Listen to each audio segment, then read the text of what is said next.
চারপাশে উত্তেজনা আর শঙ্কার বাতাস। রাতের নীরবতা ভেঙে হঠাৎই আঘাত হানে যুক্তরাষ্ট্র। ইরানের বুকে নেমে আসে বিধ্বংসী হামলা, আর এরই সাথে যেন আগুন লেগে যায় তেলের বাজারে। এক ঝটকায় বদলে যায় বিশ্ব অর্থনীতির চালচিত্র। শুরু হয় এক অনিশ্চয়তার খেলা। যুক্তরাষ্ট্রের স্থানীয় সময় শনিবার সন্ধ্যায় ইরানের ফোর্দো, নাতানজ আর ইস্পাহানের 3টি গুরুত্বপূর্ণ পারমাণবিক স্থাপনায় হামলা চালায় মার্কিন বাহিনী। রাতের আধারে হওয়া এই হামলার পরপরই তেলের বাজারে যেন উঠে ঝড়। যুক্তরাষ্ট্রের অপরিশোধিত জ্বালানি তেলের মূল্য 3.6% বৃদ্ধি পেয়ে প্রতি ব্যারেলের দাম দাঁড়িয়েছে $76.47। আন্তর্জাতিক মানদণ্ড হিসেবে পরিচিত ব্রেন্ট তেলের দাম 3.2% বেড়ে হয়েছে $74.59। বাজার বিশ্লেষকরা আগেই আশঙ্কা করেছিলেন ঘটতে পারে এমন কিছু, আর সেটিই যেন সত্যি হলো।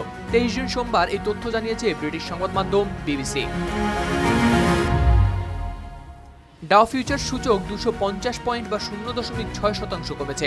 S&P 500 ফিউচার্স এবং নাসডাক ফিউচার্স উভয় সূচকই প্রায় 0.6 থেকে 0.7% কমেছে। এদিকে বিশ্ববাজারে এই অস্থিরতার মধ্যেই মার্কিন ডলারের মান বেড়েছে প্রায় 0.3%। কিন্তু সে বৃদ্ধিকে ঘিরে স্থায়িত্ব নিয়ে রয়েছে সংশয়, কারণ আমেরিকা ফার্স্ট নীতি যে কতটা টিকবে তা নিয়েও প্রশ্ন তুলেছেন অনেকে।